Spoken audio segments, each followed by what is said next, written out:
नमस्कार, स्वागत है आप सभी का एस्ट्रो टॉक के क्या कहती है कुंडली शो में।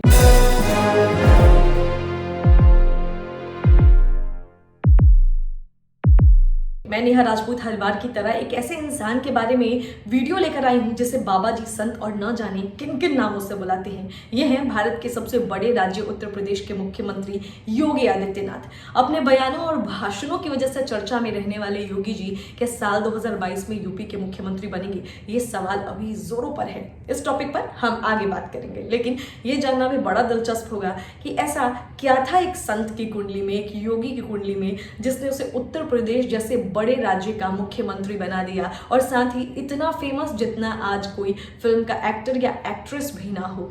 तो यूपी इलेक्शन में उनके जीतने के क्या चांसेस हैं?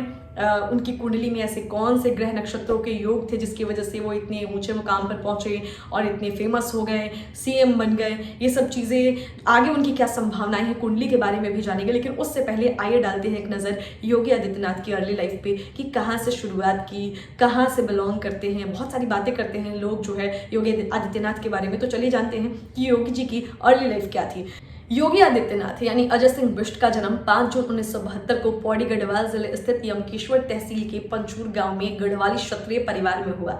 इनके पिता का नाम आनंद सिंह बिष्ट है जो एक फॉरेस्ट रेंजर थे और इनकी मां का नाम सावित्री देवी है। अपनी स्टार्टिंग पढ़ाई लिखाई पूरी होने के बाद 1993 में मैथ्स में एमएससी की पढ़ाई के दौरान गुरु गोरखनाथ पर रिसर्च करने ये गोरखपुर आई और गोरखपुर में अपने चाचा महंत अवैधनाथ के शरण में ये चले गए और दीक्षा ले ली। 1994 में यानी 1994 में ये पूर्ण सन्यासी बन गए, जिसके बाद उनका नाम अजय सिंह बिष्ट से योगी आदित्यनाथ हो गया। उन्होंने 19 मार्च 2017 को प्रदेश के विधानसभा चुनाव में भारतीय जनता पार्टी यानी बीजेपी की बड़ी जीत के बाद यहाँ के 21वें मुख्यमंत्री की शपथ ली। 1998 से 2017 तक भारतीय जनता पार्टी के टिकट पर गोरखपुर लोकसभा क्षेत्र का प्रतिनिधित्व किया और 2014 लोकसभा चुनाव में भी यहीं से सांसद चुने गए थे। तो ये हो गई इनकी अर्ली लाइफ के बारे में जानकारी, यानी कहाँ से थे, कब चुनाव जो है इलेक्शंस में आए और कब इन्होंने अपना राजनीतिक करियर शुरू किया। ये तमाम जानकारियां हो गई उनकी अर्ली लाइफ के बारे में। अब आते हैं हम मेन मुद्दे पर, यानी उनकी कुंडली पर, क्योंकि ये शो ही है क्या कहती है कुंडली। तो इसके लिए हमने एस्ट्रो टॉक के एस्ट्रोलॉजर अनुभव जी से बात की है। तो चलिए जानते हैं कि अनुभव जी का योगी आदित्यनाथ की कुंडली को देखकर क्या कहना है। मेरे अनुभव जी से 3 सवाल होंगे, जिनमें से पहला सवाल है आखिर उनकी कुंडली में ऐसा कौन से ऐसे ग्रहों के योग थे या कौन से जो है योग बनते हैं जिसकी वजह से वो इतने फेमस हुए, सीएम बन गए, एक संत से उठ के सीएम, ये कैसा योग है। और दूसरा सवाल रहेगा उनसे कि 2022 इलेक्शन में उनके जीतने के कितनी चांसेस हैं। और तीसरा सवाल रहेगा कि इतने फेमस हैं, इतना दम रखते हैं, तो क्या आने वाले समय में देश के प्रधानमंत्री भी बनने के उनके चांसेस हैं। तो चलिए इन तीनों सवालों के जवाब जानते हैं हम एस्ट्रोलॉजर अनुभव जी से। नमस्कार साथियों, जय श्री कृष्णा। मैं हूं ज्योतिषाचार्य अनुभव। दोस्तों, आज हम जिस शख्सियत की कुंडली की चर्चा करने जा रहे हैं वह बहुत ही अहम शख्सियत है। जी हां, मैं बात कर रहा हूं उत्तर प्रदेश के मुख्यमंत्री श्री योगी आदित्यनाथ जी के बारे में। आज हम उनकी कुंडली के बारे में चर्चा करेंगे कि क्या वे आगे भी उत्तर प्रदेश के सीएम बने रहेंगे या उनका सीएम से भी आगे पीएम पद का भी योग बन रहा है। तो चलिए शुरू करते हैं। दोस्तों, योगी आदित्यनाथ जी की जो कुंडली है वह सिंह लगन की है और सिंह लगन का जो लग्नाधिपति सूर्य है वह इनके दशम भाव में बुध और शनि के साथ में युति संबंध बना करके बैठा है। यहां पर सूर्य और बुध का कंजंक्शन बहुत ही इंपॉर्टेंट है, क्योंकि जब भी लगन का संबंध दशम भाव से होता है तो यह वैदिक ज्योतिष में बहुत ही महत्वपूर्ण माना जाता है। यहां पर बैठा सूर्य इनको एनर्जी देता है, यहां पर बैठा सूर्य इनको कार्य करने की प्रेरणा देता है और जैसे कहते हैं कि एक मन से कार्य करने की जो प्रेरणा देता है वह इनको सूर्य देता है। इसके अलावा इनकी कुंडली में 2 राजयोग और बन रहे हैं।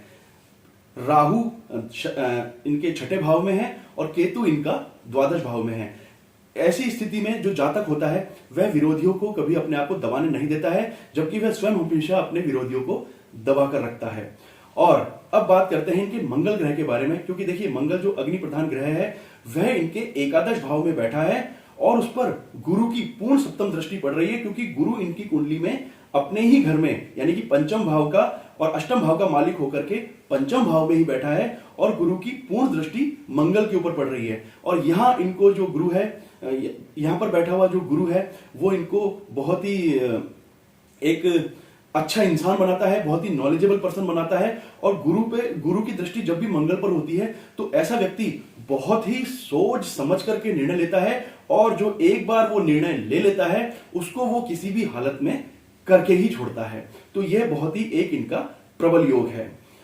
और सबसे बड़ी चीज इनकी कुंडली में यह है कि बुध आदित्य योग इनकी कुंडली में, लगन कुंडली में भी बन रहा है और वह नवमांश कुंडली में भी बन रहा है। अगर हम इनकी नवमांश कुंडली देखें तो इनके एकादश भाव में गुरु, सूर्य और बुध, ये तीन बड़े ग्रह, गुरु, सूर्य और बुध, जहां तक मैं समझता हूं जहां सूर्य और बुध का युति संबंध हो जाता है तो ऐसा जातक होता है उसकी वाणी में बहुत ही ज्यादा तेजस्विता होती है, इसलिए वे अपनी वाणी के धनी हैं और जैसा वो कहते हैं वैसा वो करने में विश्वास करते हैं। तो यहां पर ये जो संयोग बन रहा है ये बहुत ही अच्छा संयोग है। लेकिन दशम भाव में बैठा शनि इनको एक सेवक के रूप में भी अपना जीवन जीने को व्यतीत करता है, और देखा जाए तो इन्होंने अपना काफी जीवन एक जनता की सेवा के रूप में ही बिताया है। तो यहां बैठा शनि भी इनके लिए बहुत अच्छा है। अगर आप बात करें इनकी महादशा की तो 4 फरवरी 2017 से 4 फरवरी 2024 तक इनके केतु की महादशा चल रही है। जैसा कि मैंने पहले बताया कि षष्ठम भाव का राहु और द्वादश भाव का केतु, यह इनके लिए बहुत ही इंपॉर्टेंट है। तो केतु की महादशा में हमने देखा 2017 में इन्होंने सीएम पद का पदभार संभाला। तो जैसे आंकड़े अभी निकल के आ रहे हैं तो मैं ये कह सकता हूं कि यह आगे भी सीएम बने रहेंगे। और मैं ये भी कहना चाहता हूं कि यह सीएम नहीं, यह पीएम बनने के भी दावेदार हैं। और अगर गोचर की बात करें तो इस समय गुरु का गोचर मीन राशि में है और शनि का गोचर जो है मकर राशि में है। उस लिहाज से भी इनके जो आगे बनने के योग हैं वे प्रचंड योग बन रहे हैं आगे वापस सीएम बनने के। तो दोस्तों आज के लिए बस इतना ही, तब तक के लिए नमस्कार। तो सबसे पहले तो थैंक यू अनुभव जी, आपने योगी आदित्यनाथ की कुंडली पर इतनी अच्छी जानकारी दी हमें, हमारे सारे सवालों को आपने शामिल किया और जैसा आपने बताया है कि प्रचंड बहुमत से जो है वो आएंगे, इस बारी सरकार बनाएंगे और उम्मीद है इनके आगे भी प्रधानमंत्री बनने की।